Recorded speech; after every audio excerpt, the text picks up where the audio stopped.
Di wilayah-wilayah luar bandar China seperti Shanxi, Shaanxi, dan Henan, terdapat satu tradisi perkawinan pelik yang semakin mendapat sambutan. Tradisi yang dimaksudkan ialah perkawinan hantu, di mana manusia hidup berkawin dengan individu yang telah meninggal dunia. Mengapa mereka melakukannya? Berikut adalah penerangan mengenai perkawinan hantu ini. Sunyi di alam kematian. Di China, kepercayaan terhadap kehidupan selepas mati amat kuat. Saudara mara yang masih hidup perlu membuat pemujaan kepada hantu atau roh nenek moyang agar aman di alam seterusnya. Pemujaan atau sembahan ini biasanya menggunakan kertas yang mewakili uang, rumah, atau kereta. Kertas ini kemudian dibakar dan dipercayai dapat digunakan oleh roh di alam lain. Jika seseorang itu mati tanpa berkawin, rohnya dikatakan akan kesunyian. Biasanya, ibu bapak si mati akan mengaturkan perkawinan hantu agar roh anak mereka tidak kesunyian. Mereka juga percaya bahwa roh yang tidak tenang cenderung untuk kembali dan menghantui ahli keluarganya. Roh yang tidak tenang dikatakan mampu menyebabkan ahli keluarganya jatuh sakit. Jika tiada penawar, maka keluarga si mati akan mencari pasangan untuk dikahwinkan dengan roh anak mereka. Pengebumian sempurna. Di sesetengah tempat, seorang lelaki yang belum berkahwin tidak boleh dikebumikan di plot yang sama dengan ahli keluarga, karena memalukan roh nenek moyangnya dengan tidak menyambung keturunan. Wanita yang belum berkahwin pula mungkin tidak dibenarkan untuk dikuburkan secara resmi sama sekali. Jadi perkawinan hantu antara wanita dan lelaki yang telah meninggal dunia dapat menyelesaikan masalah ini. Mereka bukan sahaja mendapat pengebumian yang sepatutnya, tetapi memberi keselesaan kepada keluarga masing-masing yang percaya bahwa roh mereka tenang dan tidak akan kembali menghantui. Tekanan masyarakat. Perkawinan hantu biasanya berlaku antara dua orang yang telah meninggal dunia. Namun banyak juga case di mana orang yang masih hidup berkawin dengan orang yang telah mati.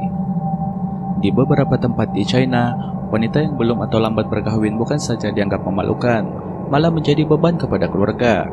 Mereka juga berhadapan dengan risiko di pulau masyarakat. Antara jalan penyelesaiannya adalah melalui perkawinan hantu. Bukan saja wanita itu mendapat tempat di dalam masyarakat, bahkan dalam keluarga mertuanya juga. Tradisi Cina juga tidak menggalakkan langkah bendul, di mana adik berkahwin sebelum abang atau kakaknya.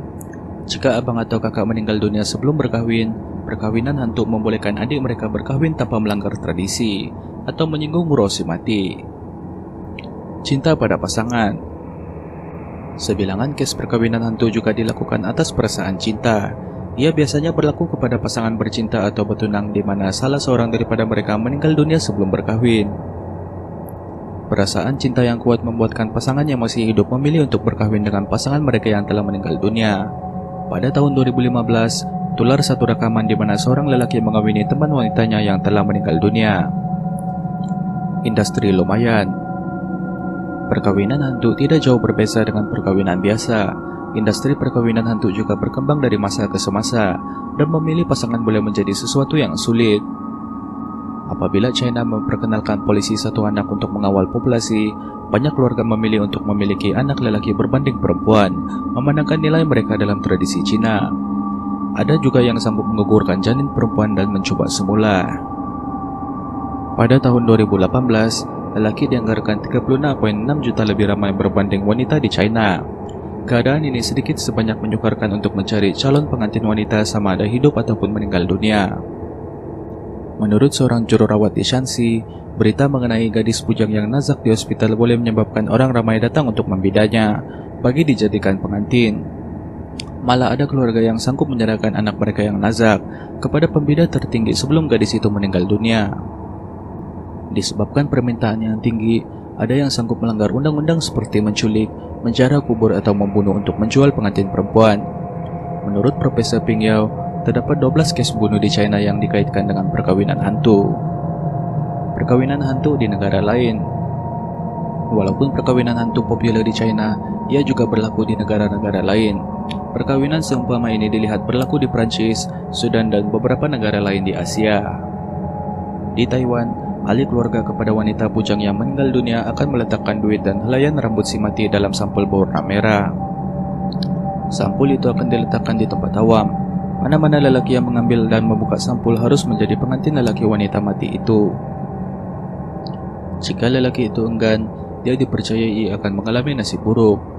pengantin lelaki itu juga diizinkan berkawin dengan wanita lain kemudian, selagi dia terus menganggap pengantin hantunya sebagai istri utama.